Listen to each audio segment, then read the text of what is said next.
agad natin itong ating talakayan dito po sa pinakaunang balita na nakita po natin mga kababayan, na kung saan eto pong si Sara Duterte ay winalis na po mga kababayan ng administrasyon dyan po sa National Security Council, dahil alam naman po natin mga kababayan na talagang dapat talagang alisin siya. Bakit?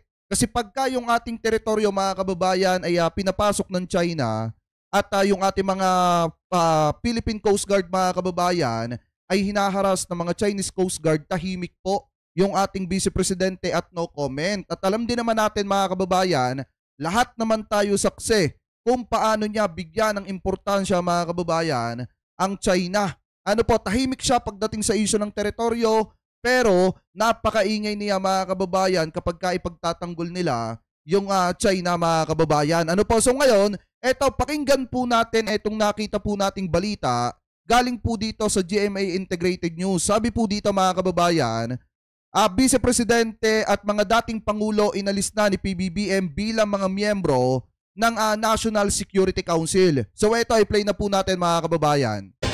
Magandang gabi po Luzon, Visayas at Mindanao.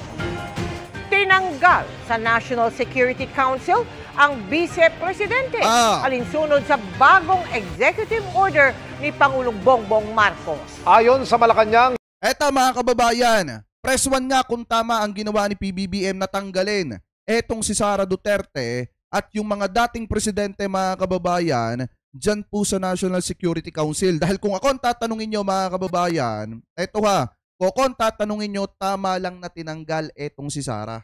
Bakit mga kababayan? Kasi unang-una, threat po si Sara dahil alam naman po natin na pinagbantaan niya ang buhay ng presidente at alam naman po natin mga kababayan, di umano na eto pong ating Vice Presidente ay may pagka-pro-China. Dahil nga kapag ang teritoryo ng Pilipinas mga kababayan, ang pinag-uusapan kung paano mga kababayan bombahin ng mga Chinese Coast Guard, water cannon, yung ating mga sasakyang pandagat dyan sa West Philippine Sea, tahimik po ang ating Vice Presidente. Pero kapag magbibigay siya mga kababayan ng importansya sa China, kapag babati siya sa China mga kababayan, napakaingay ng ating Vice Presidente. So ngayon ipagpatuloy pa natin. hindi akma sa ngayon ng bise sa mga responsibilidad ng konseho. Inalis rin sa NSC ang mga dating Pangulo ng Pilipinas. Nangyari yan matapos ang mga banta ni Vice President Sara Duterte sa buhay ng Pangulo at matapos questionin ng bise ang pagturing sa kanya ng konseho bilang security threat. Nakatutok si Ivan Mayrina. Mahalaga ang papel ng National Security Council bilang pangunahing tagapayo ng Pangulo sa mga bagay na may kinalaman sa pambansang seguridad. Kabilang sa konseho mga miyembro ng gabinete, mga kinatawan ng Kongreso at iba pang matataas opisyal na bansa. Pero inilabas ngayong araw na Malacanang Executive Order 81 kung saan binagong bumubuo ng NSC at inalis ang Vice President bilang miyembro nito. Sa isang pahayag, sinabi ni Executive Secretary Lucas Bersamin na layo ng EO na i-reorganize at gawing mas epektibong NSC. At sa ngayong panahon daw, hindi tinuturing ang Vice President bilang akma sa mga responsibilidad ng konseho. Pero kung kakailanganin daw, may kapangyarihan ng Pangulo na magdagdag ng mga miyembro at tagapayo. Tama. Ang NSC. Pero I think mga kababayan, tama lang yung ginawa na tanggalin itong si Sara. Kasi nga naman, nung pinagbantaan niya ang buhay ng presidente, hindi niya iniisip nung mga panahon na yon ang kalagayan ng Pilipinas mga kababayan. Reklamo sila ng reklamo na unahin daw yung mas importante. Pero ano ba ang ginagawa ng ating Vice Presidente? Saglip na tulungan niya ang presidente mga kababayan sa mga importanteng usapin, mas inuuna niya pa na pagbantaan ang buhay ng presidente mga kababayan. Tapos palalabasin nila na ang mali at nanggigipit sa kanila ay ang gobyerno. Yan po ang mahirap mga kababayan. Saglip na yung Vice Presidente ay katulong ng presidente sa mga usapin na mahalaga, especially yung agawa ng teritoryo, yung teritoryo natin na pinapasok at yung mga kasundaluhan natin na winawater cannon dyan sa West Philippine Sea. Dapat nga katulong dyan sa pag-protekta mga kababayan ng ating Vice Presidente. Pero anong ginagawa niya? Kapag yan yung pinag-uusapan, tahimik po ang ating Vice Presidente. Tapos ang pinakamasakla pa dyan, ang tingin ng ating Vice Presidente sa Presidente ng Republika ng Pilipinas ay kaaway at pinagbabantaan niya pa. mga kababayan. Ano po ngayon, ipagpatuloy pa natin. Ay binuo noon pang 1950 at base sa pagsusuri ng GMA News Research, ito ang kauna-unahang pagkakataon na tinanggal ang Vice Presidente sa National Security Council. Tama lang yun. Ang mga pananalita ni Vice President Sara Duterte kamakailan, itinuring ng pamahalaan bilang isang national security issue at active threat sa buhay ng Pangulo. Patayin mo si BBM, si Lisa Araneta at si Martin Romualdez. Saka alam naman natin mga kababayan, kapag ka nawala si PBBM, kapag wag naman sana, kapag ka may nangyaring masama kay PBBM, sino ba magiging benefactor niyan? Siyempre, yung ating Vice Presidente. Bakit? Siya ang papalit sa posisyon ng Presidente, mga kababayan. At kapag ka naupo na Presidente, etong si Sara Duterte, mga kababayan, kaninong kapakinabangan yan? Siyempre sa China.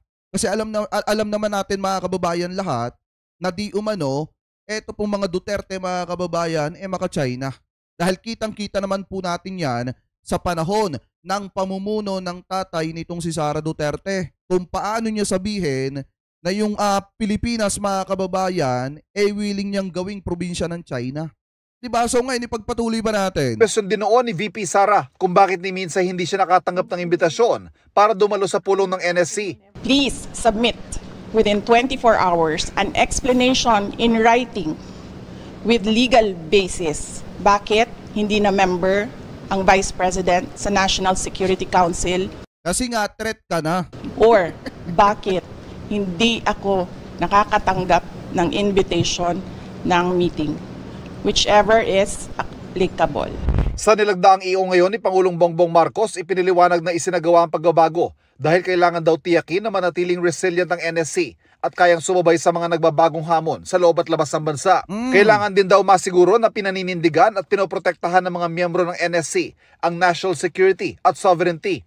Bukod sa Vice Presidente, pagdating kasi mga kababayan sa soberanya ng Pilipinas, tahimik ang ating Vice Presidente, doon na nga lang sa agawan ng teritoryo nung kasagsagan ng kainitan, nung usapin ng gentleman's agreement, mga kababayan, at nung kasagsagan ng kainitan kung paano bombahin i-water cannon yung ating mga sasakyang pandagat dyan sa West Philippine Sea. Di ba tahimik ang ating Vice Presidente?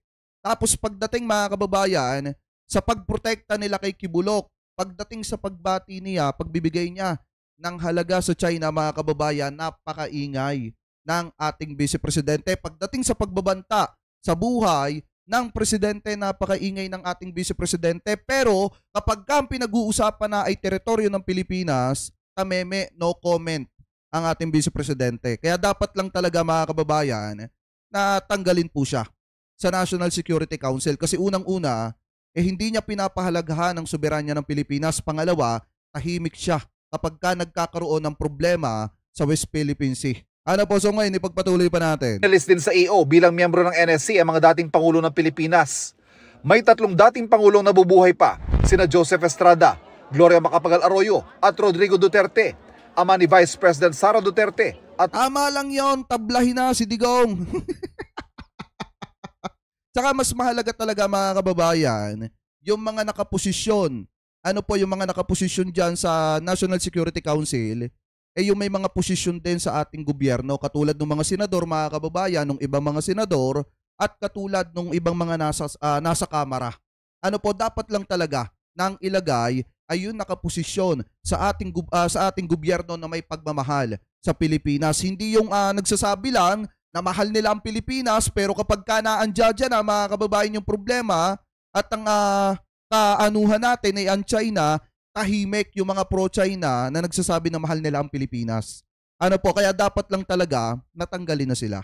Unti-unti nang walisin ni PBBM yung mga pro-China dyan. Ano po, na nagpapanggap na mahal nila ang Pilipinas. Pangunahing kritiko ni Pangulong Marcos. Sinusubukan pa ng GMA Integrated News sa makuhang reaksyon ng Vice Presidente at ng mga dating Pangulo ng bansa. Para sa GMA Integrated News, Ivan Mayrina, nakatutok, 24 oras. Ayan, sabi dito ni Ma'am, nasa inyong comment na yon. Sabi ni Ma'am Janelle, once batiin ulit ni Sara si Xi Jinping this Chinese New Year, totally bagsak na siya sa trust rating. Asahan nyo na yan. Gagawin niya ni Sara kasi nga, pro-China siya, mga kababayan. Kaya nga itong darating na 2025, maging matalino kayo sa pagboto. Wag na wag kayo magpapadala sa pambubola, mga kababayan, noong mga pro-China dyan. Kasi gagawin lahat ng mga yan para lang makuha yung boto ninyo. Gagawin lahat ng mga yan para makuha yung tiwala ninyo. And then pagkatapos makuha yung boto ninyo, ipot na kayo. Ano po, bakit mga kababayan? Kasi uunahin na nila yung mga kaalyado nila. Ano po, so ngayon mga kababayan, maliwanag naman na ito pong si Sara Duterte ay winalist na. Ano po, winalist na ng gobyerno dyan po sa National Security Council. Pati itong si Digong mga kababayan at yung mga dating presidente ng Republika ng Pilipinas na miyembro ng National Security Council. Ito po ay parte mga kababayan ng pagsasaayos ng National Security Council para mapanatili po mga kababayan ang katatagan ng ating bansa mga kababayan, especially ng ating soberanya.